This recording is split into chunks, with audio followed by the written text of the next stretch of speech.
Hello everyone दिनैनि गोदान मोनसे भिडिअनि गेजेरजों नोंथांमोनखौ गासैखौबो बरायग्रोनानै लाग्रोनाय थानाय लोगोफोर लोगोफोर नोंथांमोनाथ' भिडिअनि टाइटेल आरो थाम्बनेलफोराव नायनानै एसेबाबो हमनो हाखादों दिनैनि भिडिअआ मानि सोमोन्दै जागोन।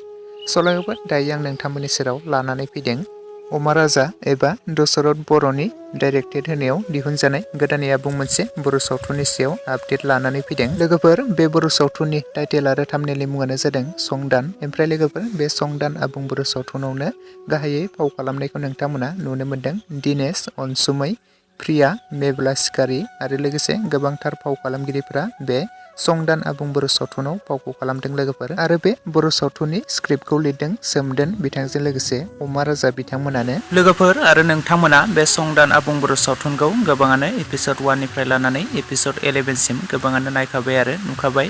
लोगोफोर आरो बे संदान आबुं बर' सावथुनखौ एपिसड 1 निफ्राय लानानै एपिसड 11 सिम रिलिज खालामनानै होखाबाय बगाजुलि कमेडियान इउटुब चेनेलनि गेजेरजोंनो रिलिज खालामनानै होखाबाय लोगोफोर। आरो नोंथांमोना बे संदान आबुं बर' सावथुननि एपिसड 12 खौ जोबोरैनो नायनो होननानै एक्साइटेड जाबाय थादोंमोन, गोबाङानो कमेन्ट्सबो खालामदोंमोन।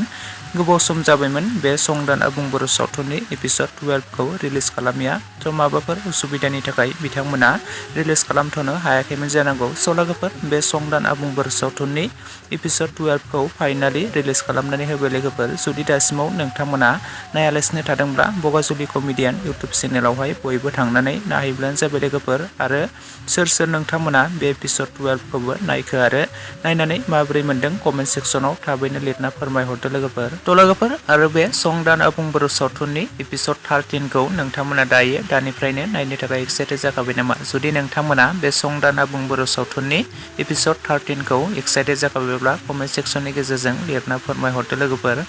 लोगोफोर बे एपिसड 13 खौबो बिथांमोना थाबैनो बगाजुलि कमेडियान इउटुब चेनेलनि आन्डारावनो रिलिज खालामनानै होगोन। थाबैनो नोंथांमोना नुनो मोनगोन।